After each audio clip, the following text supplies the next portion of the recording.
Hello दोस्तों, मेरा नाम शुभम सर है और सीमा क्लासेस यूट्यूब चैनल पे आपका स्वागत करते हैं। हमने कल जेनेटिक्स पढ़ाया था। जेनेटिक्स में हमने क्या क्या पढ़ लिया था, पहले उसको रिवाइज कर लेते हैं। हमने जेनेटिक्स की डिफिनेशन बताई थी। जेनेटिक की डिफिनेशन में हमने क्या बताया था कि दो शब्दों को हमें देखना था, एक इनहेरिटेंस को देखना था और एक वेरिएशन को देखना था। इनहेरिटेंस का हमने मतलब क्या बताया था कि अगर कोई भी कैरेक्टर एक जनरेशन से दूसरे जनरेशन में क्रॉस हो रहा है यानी पास हो रहा है तो क्या बोला जाएगा, इनहेरिटेंस बोला जाएगा। और जिसकी वजह से हम अपने पेरेंट्स से डिफर कर रहे हैं वो क्या बोला जाएगा, वेरिएशन बोला जाएगा। हमने क्या बताया था, inheritance is the process in which a character is transfer from one generation to next generation, उसको हमने क्या बोला, इनहेरिटेंस।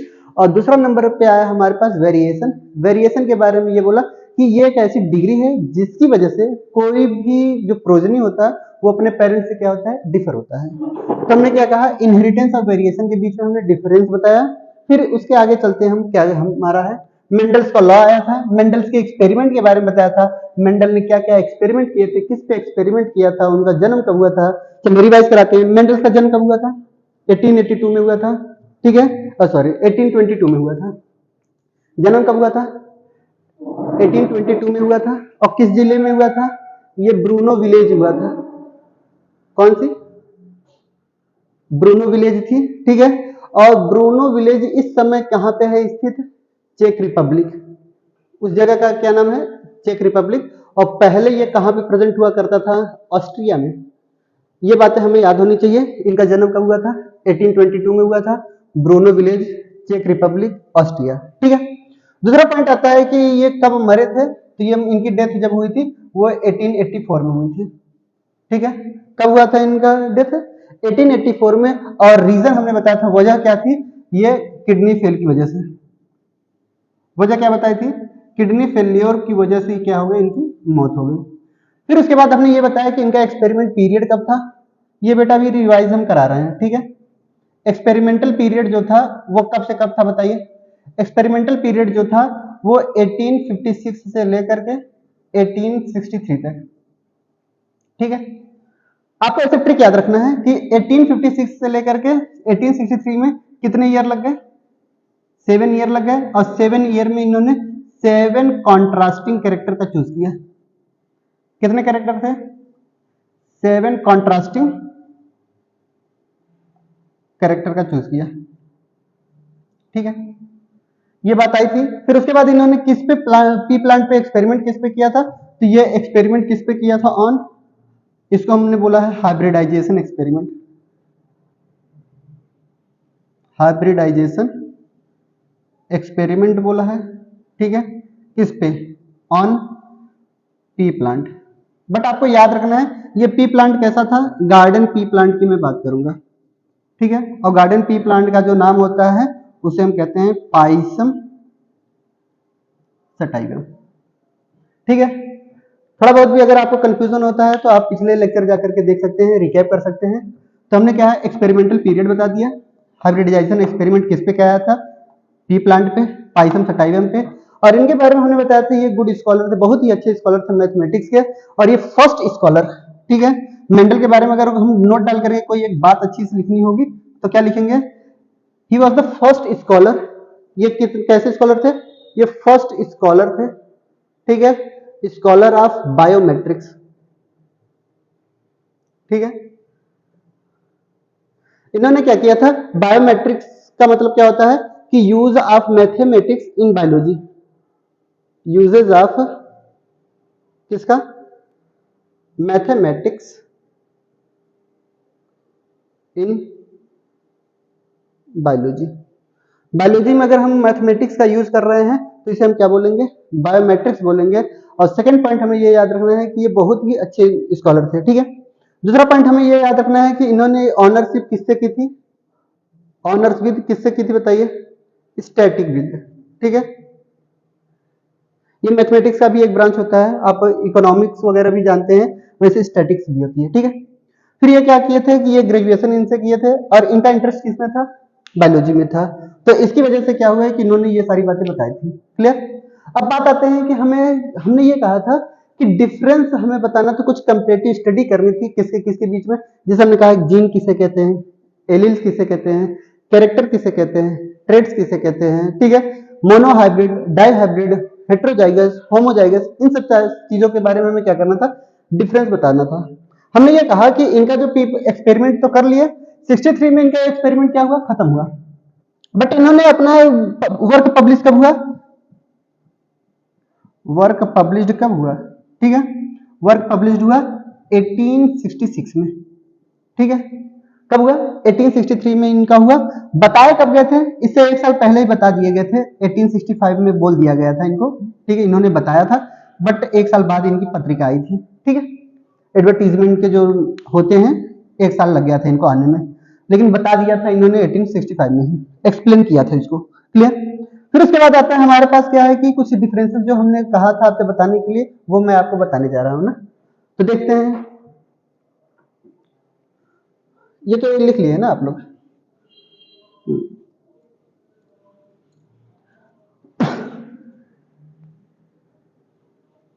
आपको केवल यहाँ पे अपने थोड़े कॉन्सेप्ट आपको क्लियर होने चाहिए, ठीक है, बेसिक चीजें आपको डिफिनीशन वगैरह अच्छे से पकड़ होनी चाहिए आपकी इन पे।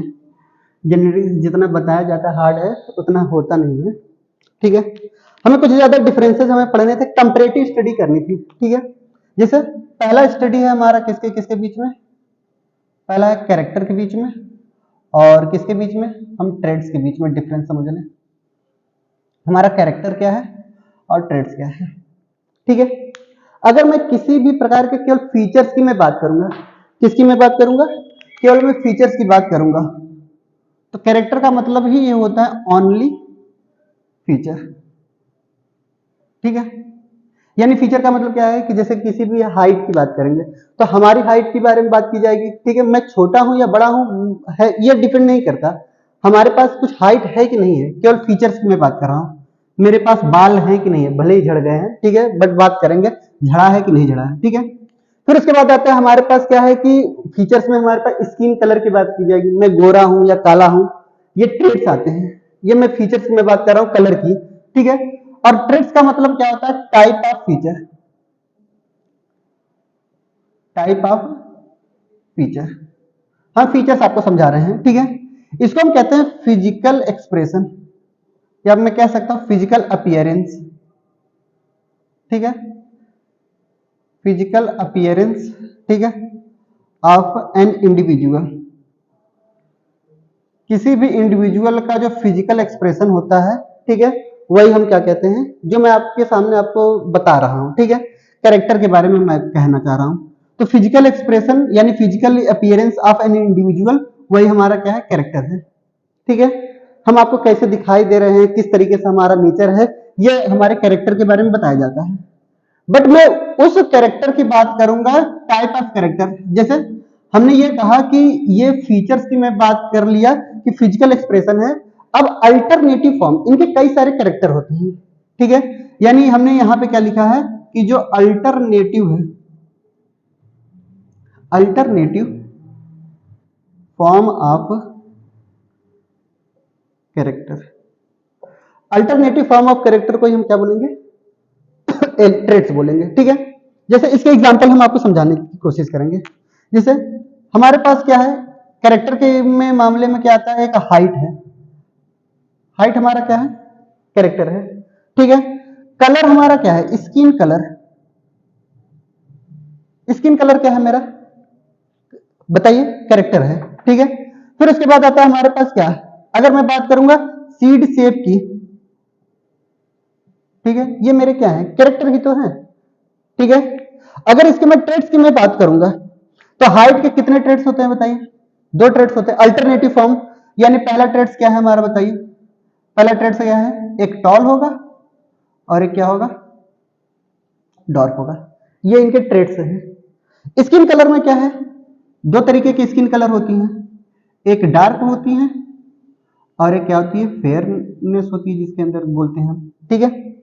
पॉड शेप की मैं बात करूं या सीड शेप की मैं बात कर रहा हूं, तो सीड शेप में हमारे पास क्या क्या आए थे, ठीक है, एक राउंड आया था, ठीक है, और एक हमारे पास क्या आए थे, रिंकल्ड आए थे,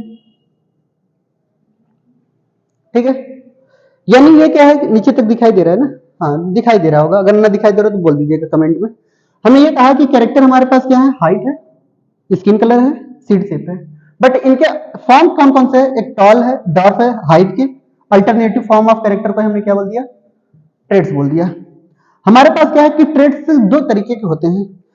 हमने क्या कहा कि ये जो ट्रेड्स होते हैं वो कितने तरीके के होते हैं? दो तरीके के होते हैं ट्रेड्स। जैसे एक हमारे पास डोमिनेंट आता है और एक रिसेसिव आता है। एक हमारे पास कैसा ट्रेड्स आता है? एक डोमिनेंट ट्रेड्स आता है और एक हमारे पास कैसा ट्रेड्स आता है? रिसेसिव ट्रेड्स आते हैं। डोमिनेंट ट्रेड्स किसे कहते हैं? अगर कोई भी, इसके बारे में हम बताएंगे। डोमिनेंट ट्रेड्स का मतलब क्या होता है कि हेटेरोजाइगस कंडीशन में जो भी ट्रेड्स अपने आप को एक्सप्रेस करता है वो डोमिनेंट बोला जाएगा। रिसेसिव में क्या है कि हेटेरोजाइगस कंडीशन में क्या है, वो आप अपने आप को एक्सप्रेस नहीं कर पाएंगे, वही क्या कहलाएगा? रिसेसिव कहलाएगा। तो यानी क्या है, अब इसमें हमें बताइए कौन सा डोमिनेंट है? एक टॉल हमारा क्या है? डोमिनेंट है। डार्क हमारा क्या है? रिसेसिव है। स्किन का डार्क कलर होना क्या है? डोमिनेंट है। और स्किन का फेयरनेस कलर होना क्या है? Recessive character. अगर आप गोरे हैं तो समझ जाइए रिसेसिव कैरेक्टर है आपका, ठीक है। हाँ, ज्यादा घमंड न रहे आपको। हम जैसे काले लोग तो किस में आएंगे? डोमिनेंट कैरेक्टर में आएंगे। रिंकल्ड कैसा है हमारा बताइए? Recessive character. डी और आर का मतलब हम आपको समझाने की कोशिश कर रहे हैं, ठीक है। हमने ये कहा कि हाइट हमारा क्या है? कैरेक्टर है। स्किन कलर क्या है? कैरेक्टर है। सीड शेप क्या हमारा? कैरेक्टर है। बट क्या है कि टॉल और हाइट का टॉल होना और डॉर्क होना क्या बताता है? डोमिनेंट कैरेक्टर और रिसेसिव कैरेक्टर बताता है। अगर स्किन कलर का डार्क होना और फेयरनेस होना, डार्क हमारा डोमिनेंट कैरेक्टर है, फेयरनेस हमारी रिसेसिव कैरेक्टर है। फिर अगर मैं बात करूंगा किसकी? सीड शेप की, तो राउंड सीड का राउंड होना क्या है? Dominant character. रिंकल्ड होना क्या है? बोलिए, रिसेसिव कैरेक्टर है, ठीक है। अगर आपने सुना होगा तो मैंने बताया था कि 7 ईयर इन्होंने लिया था, ठीक है। 7 ईयर में इन्होंने 7 कॉन्ट्रास्टिंग कैरेक्टर चूज किए थे। कितने कॉन्ट्रास्टिंग कैरेक्टर चूज किए थे? 7 कॉन्ट्रास्टिंग कैरेक्टर चूज किए थे। तो वो कैरेक्टर जितने उन्होंने चूज किए थे उसके बारे में हमने वो इसी वक्त यहीं पे समझा दिया हम आपको, ठीक है। तब तक इसको लिखते रहिए। तो दूसरा पॉइंट हमें ये समझना है कि मेंडल ने कितने कैरेक्टर को चूज किया था ना। आई होप आप लोग लिखते भी रहेंगे साथ साथ। ये तो पिछला लेक्चर है ना, उसी को तो रिवाइज करा रहा हूं मैं, ठीक है। चलिए इसके आगे हम आगे कंटिन्यू करते हैं। उन्होंने कितने कैरेक्टर को चूज किया था मेंडल ने ना।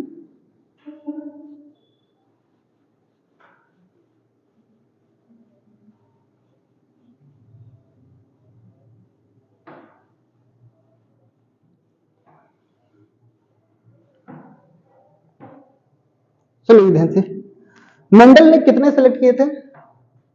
तो यहां पे हमने क्या लिखा? Mendel selected the 7 contrasting character. कितने कैरेक्टर? 7 कॉन्ट्रास्टिंग कैरेक्टर लिए थे उन्होंने, ठीक है। और सीरियल वाइज हम अगर उस कॉन्ट्रास्टिंग कैरेक्टर को, ठीक है, 7 कॉन्ट्रास्टिंग कैरेक्टर के बारे में अगर मैं जिक्र करूं तो एक तरफ से एक तरफ मैं जिक्र कर लूं ना। जैसे नंबर 1 पे क्या आता है कैरेक्टर में? ठीक है, नंबर 1 पे क्या आता है? Stem height.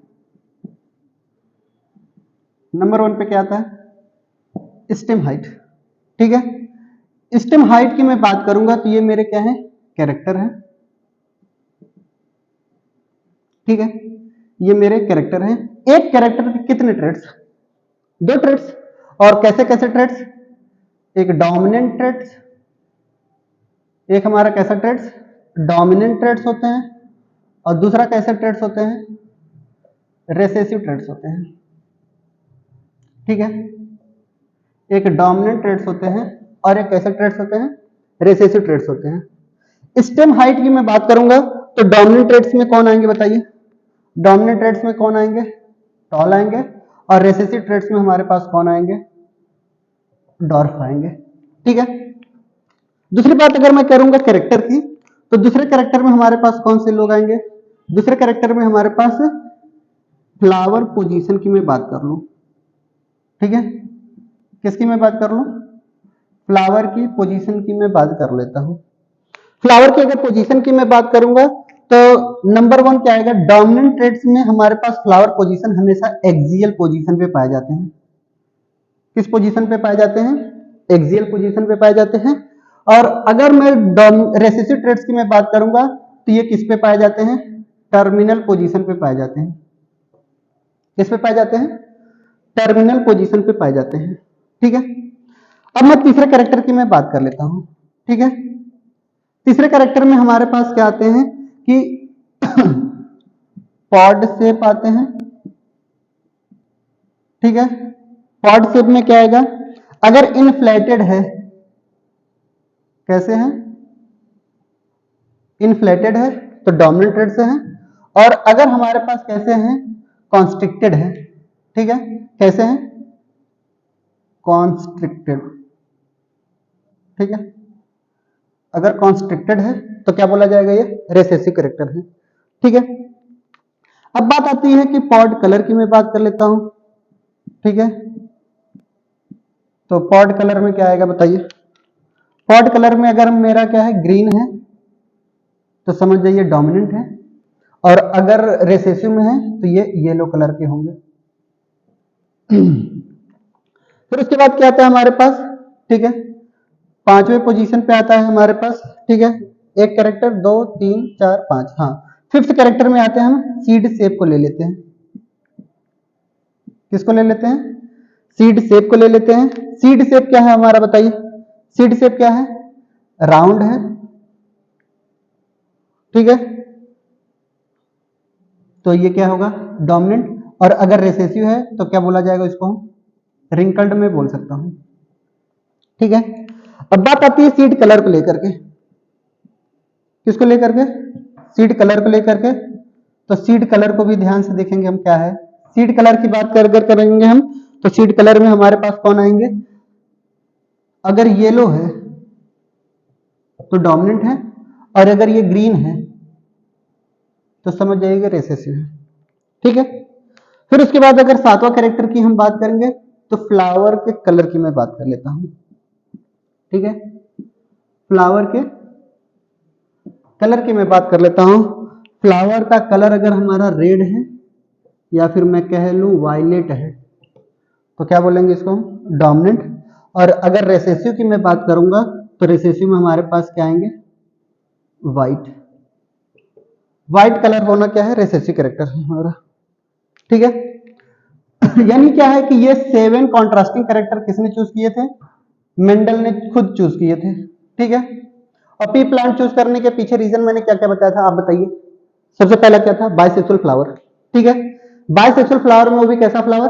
क्लिस्टोगेमस फ्लावर, यानी क्लोज्ड फ्लावर। ठीक है, ये सबसे अच्छी बात लगी किसको? मेंडल को, कि पी प्लांट कैसा फ्लावर है? क्लिस्टोगेमस फ्लावर है, और वो भी क्लोज्ड टाइप का। फिर उसके बाद हमने दूसरा पोजीशन बताइए, सॉरी दूसरा रीजन बताइए। दूसरा रीजन ये था कि सिंगल मेटिंग में वो बहुत सारे प्रोजेनी क्या कर सकते थे? प्रोड्यूस कर सकते थे।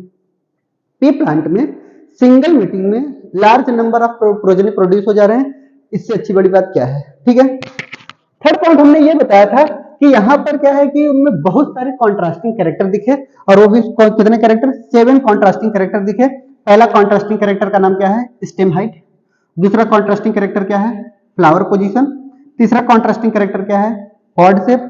और चौथा क्या है हमारे पास फोर्थ पोजीशन पे?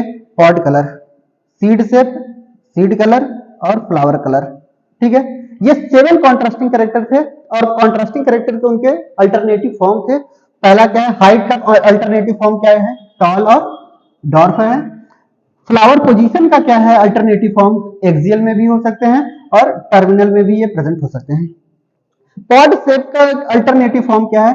एक इन्फ्लेटेड है, और ये क्या है हमारा? कॉन्स्ट्रिक्टेड है। अगर हम पॉड कलर की मैं बात करूंगा तो एक ग्रीन कलर क्या है? डोमिनेंट कैरेक्टर है हमारा, ट्रेड से है, और येलो का होना सीड का सॉरी पॉड का कलर का येलो होना क्या है? रिसेसिव ट्रेड से।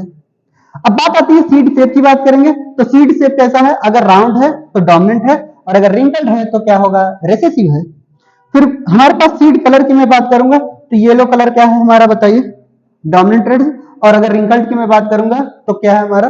ग्रीन। ठीक है, सॉरी रेसेसिव ट्रेड्स की मैं बात करूंगा तो ग्रीन है। फ्लावर कलर की अगर मैं बात करूंगा तो रेड कलर का होना क्या है? डोमिनेंट ट्रेड्स है, और व्हाइट कलर का होना क्या है? रेसेसिव ट्रेड्स है। ठीक है, इस बात को हमें ध्यान से समझना है। ठीक है, नेक्स्ट पॉइंट में हमारे पास क्या आता है कि कैसे मैं चूज करूं कि किसी भी कैरेक्टर के जो स्मॉल टी कैपिटल टी कैसे मैं लिखता हूं, ठीक है, अकॉर्डिंग टू ओल्ड कन्वेंशन, जो कन्वेंशन हमें समझने हैं। आप कोई भी अल्फाबेट कुछ भी चूज कर सकते हैं किसी के लिए भी, ये कहीं पे भी ऐसा नियम नहीं लिखा गया है कि इसको कैपिटल टी ही लिखना है, ऐसा कहीं नहीं लिखा गया है। मैं इसको स्मॉल टी भी लिख दूंगा, बट मुझे डिनोट करना होगा, मुझे ये दिखाना होगा सिंबल के फॉर्म में कि कैपिटल टी ना लेकर के मैंने स्मॉल टी का मतलब मैंने क्या लिया है, टॉल लिया है, ठीक है। यानी क्या है कि अगर मैं अकॉर्डिंग टू ओल्ड कन्वेंशन के हिसाब से चलता तो यहां पर कैपिटल टी नहीं, मैं कुछ भी अल्फाबेट ले लूं, बट हम पुराने जमाने में अगर होते तो यहां पर क्या है कि डॉट यानी रेसेसिव ट्रेड्स को देख करके मैं उसका अल्फाबेट चूज करता था। जैसे पुराने समय में अगर हम पढ़ते थे तो हम लोगों को ये ऐसा पढ़ाया जाता था, हम लोगों को नहीं, बहुत पुराने, मैं इतना भी पुराना नहीं हूं जितना आप लोग समझ रहे हो, ठीक है। हमारे पास क्या होता है कि जो डॉर्फ कैरेक्टर की बात कर रहे हैं, ठीक है, जो भी डॉर्फ कैरेक्टर की बात कर रहे हैं ट्रेड्स की, इसके हिसाब से अल्फाबेट बनते थे। जैसे इसको अगर मैंने कैपिटल डी लिख दिया, इसको मैं कैपिटल डी लिख लिया, स्मॉल डी डॉर्फ को लिख लिया, इसको मैंने क्या लिया, स्मॉल टी लिख लिया, और यहां पे मैंने क्या लिया, कैपिटल टी। ये पुराने जमाने के थे, ठीक है, बट ऐसा नहीं है, आप कोई भी अल्फाबेट चूज कर लीजिए। मैंने क्या कहा, आप इंडिया में रह रहे हैं और इंडिया आपको स्वतंत्र रखता है हर चीज अपना मन मर्जी करने का, ठीक है, यानी आप स्वतंत्र भारत के नागरिक हैं, आप कुछ भी लिख सकते हैं, ठीक है, बट आपको संकेत देकर लिखना है कि मैं क्या लिया हूं इसका मतलब, ठीक है। जैसे आपके एनसीईआरटी ने क्या लिया है, कैपिटल टी इसको लिया है, तो स्मॉल टी इसको लिया है। ओल्ड कन्वेंशन के हिसाब से ये गलत है, ठीक है, और एनसीईआरटी कहीं पे भी ऐसा नहीं लिखा गया है कि ये ही चलना है, हमें टू द एनसीईआरटी पॉइंट पे चलना था। फिर अगर इसको मैं कैपिटल ए एक्सियल के हिसाब से लिख रहा हूं तो इसको मैं क्या लिख सकता हूं बताइए, स्मॉल ए लिख सकता हूं, टी नहीं लिखना है, ये शब्द लेकर के नहीं चलना, ठीक है। अगर इसको मैं कैपिटल आई लिख दिया हूं तो इसको मैं स्मॉल आई लिख सकता हूं क्या, ठीक है। अगर इसको मैं क्या लिख लिया हूं, येलो को कैपिटल वाई लिख लिया हूं, ठीक है, ग्रीन को चलो कैपिटल जी लिख लेते हैं, तो इनको मैं क्या लिख दूं, स्मॉल जी लिख दूं। राउंड को अगर मैं कैपिटल आर लिख दिया हूं तो इसको मैं स्मॉल आर लिख दिया हूं, डब्ल्यू नहीं लिखेंगे, समझ आ रही बात हमारी। ओल्ड कन्वेंशन के हिसाब से तो अगर इसको स्मॉल डब्ल्यू लिख लेते हैं, ठीक है, और इसको मैं क्या लिख लेता, कैपिटल डब्ल्यू लिख लेता, ठीक है। फिर उसके बाद आता है हमारे पास ये यहाँ पे येलो की बात की जा रही है, तो येलो को अगर मैं कैपिटल वाई लिख दिया हूं तो स्मॉल वाई मैं लिख सकता हूं। अब इसके बाद हम समझाएंगे, ठीक है। अगर इसको मैंने क्या लिख लिया है, कैपिटल आर लिख दिया है तो इसको स्मॉल आर लिख दिया हूं मैं, और कहीं तो नहीं लिखा है। अच्छा, रेड को यहाँ पे राउंड को मैंने कैपिटल आर लिख दिया है ना, चलेगा ये भी, ठीक है। तो इसको मैं और कुछ ले लूं, ठीक है, इसको मैं कैपिटल डब्ल्यू लिख लूं, इसको मैं स्मॉल डब्ल्यू लिख ले रहा हूं, ऐसा कहीं थोड़ी ना लिखा गया है। बात समझ आ रही है हमारी। ये हमारे कैरेक्टर है, कॉन्ट्रास्टिंग कैरेक्टर, 7 कॉन्ट्रास्टिंग कैरेक्टर मुझे पढ़ने थे, और 7 के 7 कॉन्ट्रास्टिंग कैरेक्टर आपके सामने हैं आंखों के, ठीक है। नेक्स्ट पॉइंट हम आगे चलते हैं, ठीक है। ये तो हमारा क्या है कि कैरेक्टर के बारे में बताया था, कैरेक्टर वर्सेस ट्रेड्स। दूसरा हमें पॉइंट ये समझना है, हम यहीं पे समझा दे रहे हैं आपको, ठीक है। दूसरा पॉइंट हमें ये समझना है कि अब हमें जीन वर्सेस एलील समझनी है। क्या समझना है, जीन वर्सेस एलील, समझ आ रही बात। जीन वर्सेस एलील मुझे समझना है, जीन किसे कहते हैं, एलील किसे कहते हैं, हम आपको ध्यान से समझा रहे हैं, ध्यान से सुनेंगे। जैसे ये मेरा कोई एक डीएनए का पार्ट है, ठीक है, ये डीएनए का एक पार्ट है। अब इस डीएनए के पार्ट में कोई भी एक पार्ट, हम जरूरी नहीं है सारे पार्ट की मैं बात कर रहा हूं, ये भी पार्ट हो सकता है हमारा, ये भी पार्ट हो सकता है, ठीक है, हाँ ये भी हो सकता है, ठीक है, हमारा ये भी पार्ट हो सकता है। डीएनए में डिफरेंट पार्ट है ना, ठीक है, डिफरेंट पार्ट है, ये 4 पार्ट के हम जिक्र कर रहे हैं, ठीक है। मुझे ये वाला पार्ट फंक्शनल दिखा, रेड वाला कलर फंक्शनल दिखा, हमने ये कहा कि ये पार्ट जो है अगर प्रोटीन बना रहा है तभी मैं इसे जीन बोलूंगा। हो सकता है इससे जीन न बनते हो, इससे जीन न बनते हो, यानी प्रोटीन न बनता हो, ठीक है। यानी ये अगर प्रोटीन नहीं बना रहा है, अगर ये प्रोटीन नहीं बना रहा है तो ये जीन नहीं है, इसे मैं जीन नहीं कहूंगा, ठीक है। ये वाला पार्ट हमारा क्या कर रहा है, प्रोटीन बना रहा है। क्या बना रहा है, प्रोटीन बना रहा है, तभी जाकर के मैं इसे क्या बोलूंगा, जीन कहूंगा, तभी मैं इसे क्या कहूंगा, जीन कहूंगा। यानी जीन की डिफिनीशन अगर एक स्टैंडर्ड वैल्यू में बोली जाएगी तो क्या मैं बोल सकता हूं कि डीएनए का वो फंक्शनल पार्ट, फिर ध्यान सुनेंगे, डीएनए का वो फंक्शनल पार्ट जो आगे चल करके प्रोटीन बनाए, क्या बनाए, आगे चल करके प्रोटीन बनाए, और वही प्रोटीन आगे चल करके क्या करे, किसी न किसी कैरेक्टर के लिए रिस्पॉन्सिबल हो, ठीक है। यानी जीन की डिफिनीशन अगर मैं बोलना चाहूं तो मैं क्या बोलूंगा कि gene is the functional part, gene is the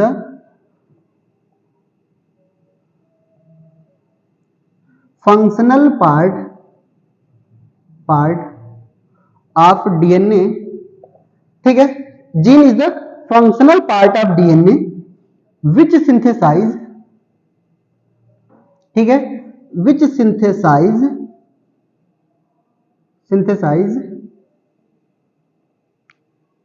protein and responsible for, ठीक है, रिस्पॉन्सिबल फॉर कैरेक्टर। बोली बात सही है, ठीक है। हमने ये कहा कि हमारे पास जीन के पास क्या है, जीन एक प्रकार का डीएनए का वो फंक्शनल पार्ट है जो आगे चल करके क्या बनाता है, बताइए क्या बनाता है, प्रोटीन बनाता है। और जो प्रोटीन नहीं बनाता उसको मैं जीन नहीं कहूंगा, हाँ बिल्कुल नहीं कहेंगे आप जीन। बात समझ आ रही है, अगर कोई भी फंक्शनल डीएनए पार्ट है वो प्रोटीन का निर्माण नहीं कर रहा है, प्रोटीन नहीं बना रहा है, मैं आपसे स्ट्रिक्टली बोल रहा हूं उसको आप जीन ना कहिएगा, ठीक है। तो gene is the functional part of DNA which synthesise the protein, ठीक है, एंड रिस्पॉन्सिबल फॉर कैरेक्टर। यानी क्या है कि अगर एक जीन है, ध्यान से सुनेंगे, एक जीन है, एक जीन क्या बनाएगा, एक प्रोटीन बनाएगा, ठीक है, क्या बनाएगा, एक प्रोटीन बनाएगा, और वही प्रोटीन क्या करेगा, कैरेक्टर के लिए रिस्पॉन्सिबल होगा। ये बात हमें याद होनी चाहिए।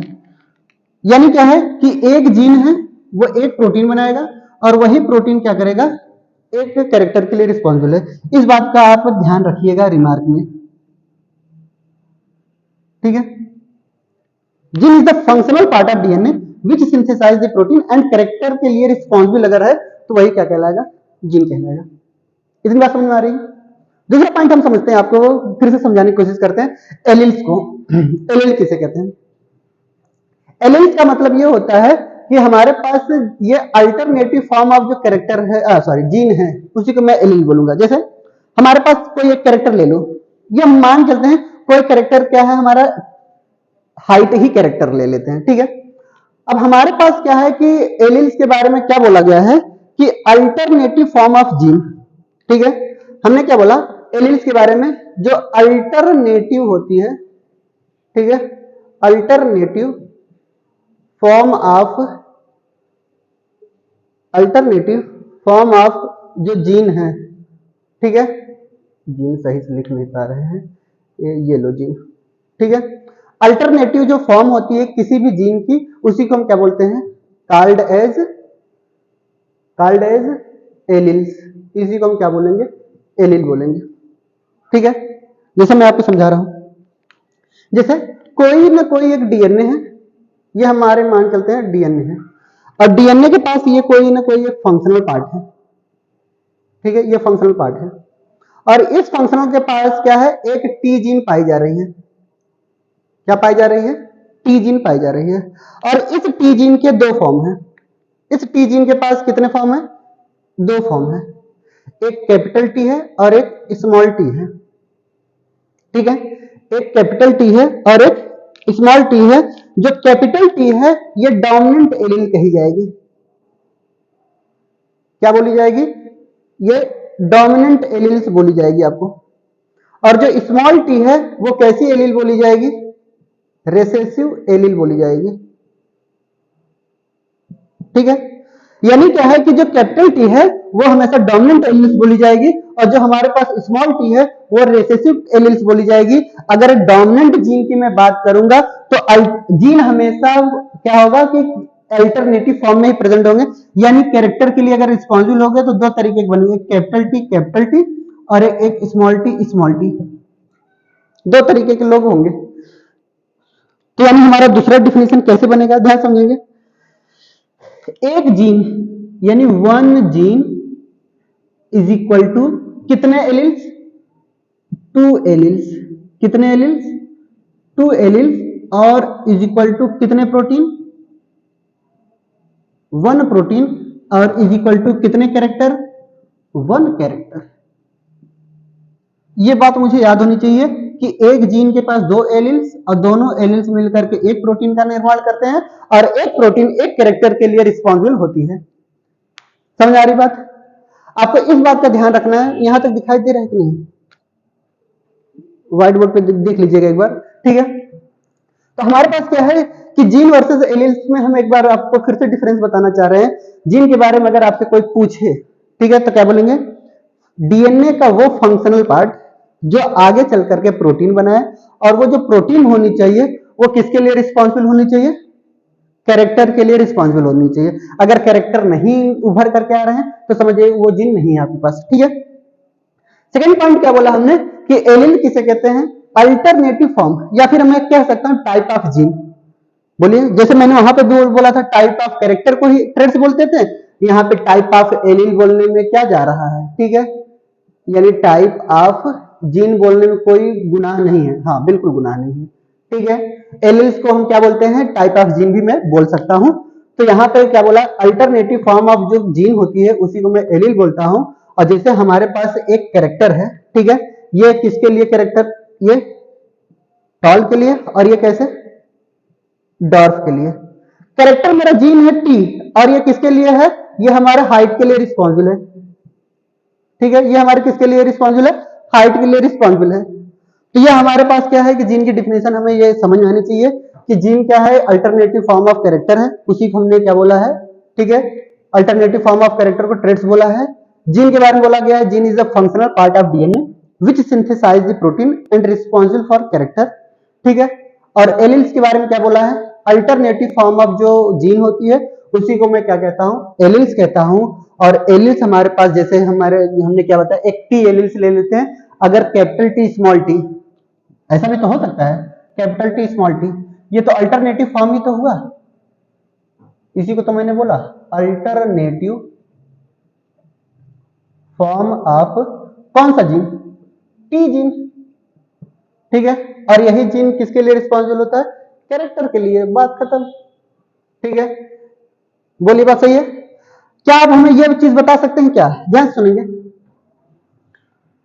सुनेंगे, बहुत ही सिंपल सी ट्रिक आपको समझा रहे हैं, आपको बहुत ही अच्छे से समझ में आएगा।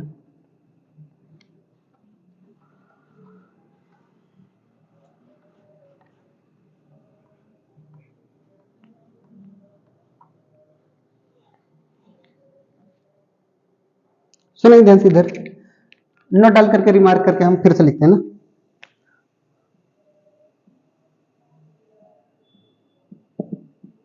ठीक है, रिमार्क हमारा क्या होगा, ध्यान से देखेंगे। जैसे एक जीन, ध्यान से देखेंगे, अगर वन जीन की मैं बात करूंगा, ठीक है, तो ये जो वन जीन आपको बताई जा रही है, वन जीन कितने कैरेक्टर को कंट्रोल करता है, वन कैरेक्टर को कंट्रोल करता है। इसमें किसी को तकलीफ, वन जीन वन कैरेक्टर। तो अगर वन एलिल्स की मैं बात करूं तो क्या दिमाग लगा सकते हैं आप, बोलिए। अगर एक जीन एक कैरेक्टर को, तो वन एलिल क्या, वन ट्रेड्स को, बोलिए, बात सही है, अरे बोलो, ठीक है। हमने क्या कहा कि ये जो जीन है, ठीक है, अगर वन जीन वन कैरेक्टर को कंट्रोल कर रही है तो वन एलिल्स किसको कंट्रोल कर सकती है, ट्रेड्स को कंट्रोल कर सकती है कि नहीं। तो ये हमारा नोट डाल करके याद रखना है कि one gene control one character और one allele control the one traits. बोलिए, बात सही है, one gene controls one character, one gene जो कंट्रोल कर रही है कितने कैरेक्टर को, वन कैरेक्टर को कंट्रोल कर रही है, फिर मैं ये कहने में क्यों शर्मा जाऊं कि वन जो एलील है, ठीक है, जो वन एलील है वो कंट्रोल कर रही है किसको बताइए, कंट्रोल वन ट्रेड्स को। बोली बात सही है। अगर एक जीन एक कैरेक्टर को कंट्रोल कर रही है तो वन एलील्स वन ट्रेड्स को कंट्रोल कर सकती है। तो यही बात हमें याद रखना है कि ये जीन और एलील में क्या डिफरेंस है, ठीक है। हाँ इतना लिखिए। नेक्स्ट अब हमारा आता है होमोजाइगस और हेटेरोजाइगस में मैं डिफरेंस आपको समझाने वाला हूं, ठीक है।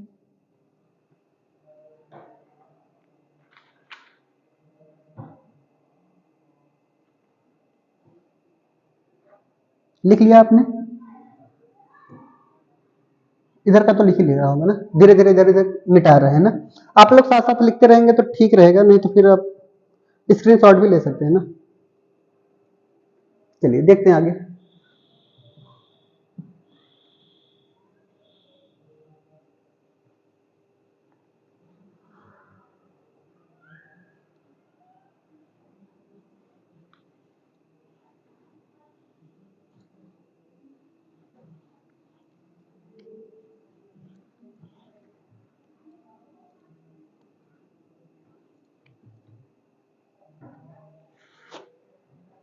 हो गया,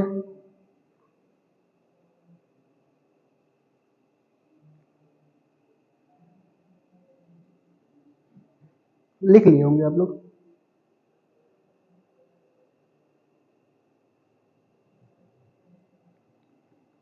चलिए एक और आपको एग्जांपल अच्छे समझा रहा हूं, देखिए इधर देखिएगा। जैसे एक एग्जांपल आपको बहुत सिंपल सा अच्छा है, ठीक है। एग्जांपल ध्यान से समझेंगे हमारा। जैसे हमारे पास एक सीड शेप है, क्या है, सीड शेप है। सीड शेप क्या है आप ही समझाइएगा। सीड शेप क्या है मेरा, सीड शेप क्या है, कैरेक्टर है। सीड शेप क्या है, कैरेक्टर है। सीड शेप को कंट्रोल कौन कर रहा है, इसको कंट्रोल करने के लिए, कैरेक्टर को कंट्रोल करने के लिए सीड शेप कंट्रोल बाय, जाहिर सी बात एक जीन होगी, ठीक है। उस जीन का नाम क्या है, आर, हम मान चलते हैं, ठीक है। उस जीन का नाम क्या है हमारे पास, आर, ठीक है। और वो उसका अल्टरनेटिव फॉर्म जो है वही हमारा क्या है, एलील है, कैपिटल आर स्मॉल आर। ये हमेशा क्या होता है, जो जीन होती है वो दोनों फॉर्म में ही प्रेजेंट होती है, ठीक है। अब इसके पास क्या है कि सीड शेप के कितने कैरेक्टर के अल्टरनेटिव फॉर्म ऑफ कैरेक्टर को क्या बोला है, एलिस बोला है। अगर मैं सीड शेप को मैं राउंड बोल रहा हूं, क्या है, राउंड में बोल रहा हूं, तो राउंड क्या है मेरा, डोमिनेंट एलिल्स है, ठीक है, डोमिनेंट ट्रेड्स है। ये मेरे कैसे ट्रेड्स हुए, डोमिनेंट ट्रेड्स हुए। बोली बात सही है। यानी डोमिनेंट ट्रेड्स का मतलब मैं क्या लिखूंगा, कैपिटल आर, कैपिटल आर, ठीक है। और अगर मैं रेसेसिव की मैं बात करूंगा तो रेसेसिव में मेरे क्या आएंगे बताइए, रिंकल्ड आएंगे। और इस रिंकल्ड के को मैं कैसे लिख सकता हूं, स्मॉल आर लिख सकता हूं। और ये हमारे कैसे ट्रेड्स हुए, ये हमारे कैसे ट्रेड्स हुए, रेसेसिव ट्रेड्स हुए, ठीक है। ये हमारे कैसे ट्रेड्स हुए, रेसेसिव ट्रेड्स हुए। और इस रेसेसिव ट्रेड्स को अगर ये सीड कैरेक्टर को कंट्रोल कर रहा है जीन, तो ट्रेड्स को कंट्रोल कर रहा है कौन, एलिल्स। यानी मैं कह सकता हूं कि कंट्रोल बाय, ठीक है, कंट्रोल बाय कौन, एलिल। और उस एलिल का नाम क्या है, कैपिटल आर। बोले बात सही है। अगर मैं कह रहा हूं इनको ये रेसेसिव है, तो कंट्रोल कर रहा है कौन, ये एक एलिल, और उसका नाम क्या है, स्मॉल आर। ये बात आपको समझ में आ रही है कि नहीं आ रही? ठीक है, ये एग्जांपल आपको बहुत ही अच्छा समझ में आया होगा कि अगर एक कैरेक्टर को कंट्रोल कर रहा है जीन, तो ट्रेड्स को कंट्रोल कर रहा है एलील। ठीक है, और उस एलील का नाम क्या है बताइए? कैपिटल आर क्या है? राउंड है, और स्मॉल आर क्या है मेरा? रिंकल्ड है। तो हमने क्या कहा? ये कंट्रोल कर रहा है एक एलील है, वो भी कैपिटल आर है, और ये कंट्रोल कर रहा है कौन? एक एलील है, वो क्या है? स्मॉल आर है। इतनी बात आपको समझ में आ गई? ठीक है, अब हम धीरे धीरे आगे बढ़ते हैं। इसके पास होमोजाइगस और हेटेरोजाइगस में डिफरेंस आपको समझाना है। ठीक है, होमोजाइगस और हेटेरोजाइगस में आपको डिफरेंस समझाना है। हो गया? चलिए अच्छा, इसी वक्त इसको भी समझते हैं ना, होमोजाइगस और हेटेरोजाइगस। हम आपको यहीं पे समझा दे रहे हैं।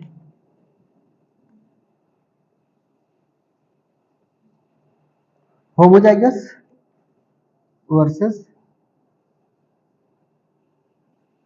क्योंकि ये एलियंस इसी वक्त समझ में आ रही है, तो ये भी आपको समझ में आ जाएगा, हेटेरोजाइगस। ठीक है, ये हमारा होमोजाइगस और ये क्या है? हेटेरोजाइगस। होमो का मतलब क्या समझे आप? होमो का मतलब क्या समझे हैं? सेम। होमो का मतलब आप क्या समझेंगे? सेम। जाइगस टर्म किसके लिए यूज किया जाता है? कि जाइगोट के लिए, और जाइगोट में हमेशा क्या होता है? दोनों फॉर्म का होना जरूर है एलिल्स के। ठीक है, एलिल्स के दोनों फॉर्म का होना बहुत जरूरी है। अगर क्या है कि सेम पेयर ऑफ एलिल पाए जा रहे हैं, ठीक है, सेम पेयर ऑफ अगर एलिल्स पाए जा रहे हैं, तो इन्हें हम क्या नाम देंगे? होमोजाइगस बोलेंगे। और अगर डिफरेंट टाइप के, हेटेरो का मतलब हम क्या समझेंगे? डिफरेंट। ठीक है, डिफरेंट टाइप ऑफ जो एलिल है, डिफरेंट टाइप ऑफ अगर एलिल्स हैं और प्रेजेंट है किस में बताइए? प्रेजेंट इन पेयर, हमेशा पेयर में ही तो प्रेजेंट होते हैं। ठीक है, उसको हम क्या बोलेंगे? हेटेरोजाइगस। जैसे मैं आपको समझाने की कोशिश कर रहा हूं, जैसे इधर देखेंगे, कैपिटल टी क्या है? होमोजाइगस, सेम टाइप के एलिल है। स्मॉल टी क्या है? होमोजाइगस है। कैपिटल टी स्मॉल टी एक साथ प्रेजेंट है, बट ये क्या है? हेटेरोजाइगस। यानी कैपिटल टी स्मॉल टी क्या है? ये हमारा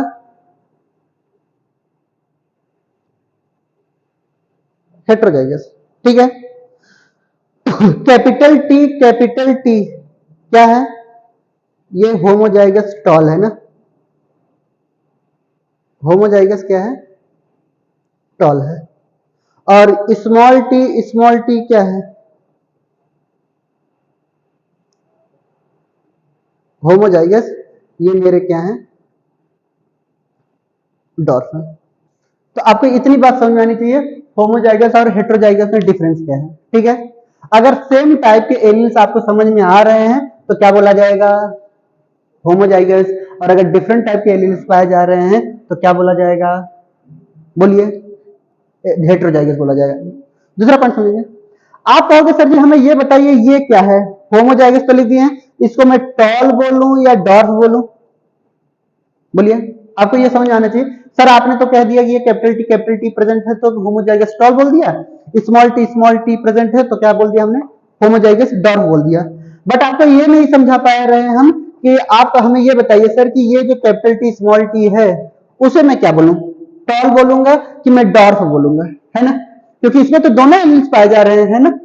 तो हमें क्या समझना है कि मेंडल्स का जो पहला नियम है, यही आपको बताता है कि हेटेरोजाइगस कंडीशन में जो एलिल्स अपने आप को एक्सप्रेस करता है, वही डोमिनेंट कहलाता है, यानी ये क्या होगा? टॉल होगा। क्लियर? इसके लिए आपको कुछ समय के लिए रुकना पड़ेगा, और ये समय कौन सा होगा हमारा? ठीक है, मेंडल्स के लॉ तक। ठीक है, जब तक आपके मेंडल्स के लॉ नहीं खत्म हो जाते, तब तक आपको ये सरप्राइज रहेगा इसको टॉल और डॉर्फ क्या बोले। ये तो पेपर आउट मैंने कर दिया, बता दिया है कि ये टॉल बोलेंगे, बट इसको सिद्ध साबित नहीं किया है ना हमने। ठीक है, तो होमोजाइगस और हेटेरोजाइगस में आपको डिफरेंस समझ में आया? आराम से आप लिखते रहिएगा।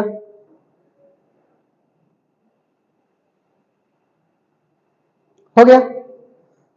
नेक्स्ट पॉइंट हम आपको समझाने की कोशिश करते हैं। ठीक है,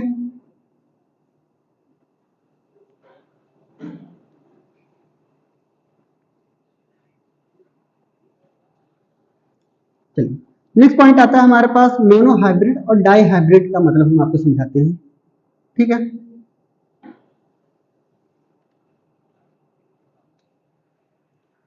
देखते हैं मोनो हाइब्रिड क्रॉस और डाई हाइब्रिड क्रॉस क्या है। क्लियर?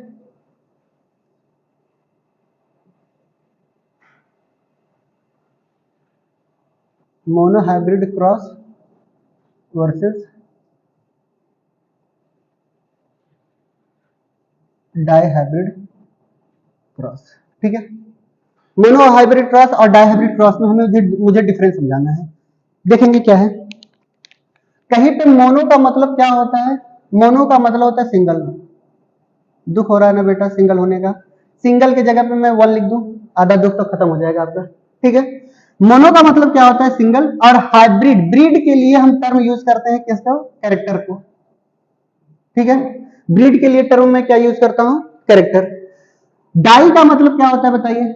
डाई का मतलब क्या होता है? टू, TW वाला टू। ठीक है, और ब्रीड का मतलब क्या समझेंगे हम? कैरेक्टर। ठीक है, अगर मैं दो इंडिविजुअल, मैं कोई भी ऑर्गेनिज्म ले सकता हूं, अगर दो ऑर्गेनिज्म के बीच में मैं क्रॉस करा रहा हूं यानी मैं मेटिंग करा रहा हूं, बट कितने कैरेक्टर को लेकर के? सिंगल कैरेक्टर को लेकर के मैं क्रॉस करा रहा हूं, तो मोनो हाइब्रिड क्रॉस बोला जाएगा। और अगर दो कैरेक्टर के लिए मैं क्रॉस करा रहा हूं तो मैं क्या बोला जाऊंगा? Dihybrid cross.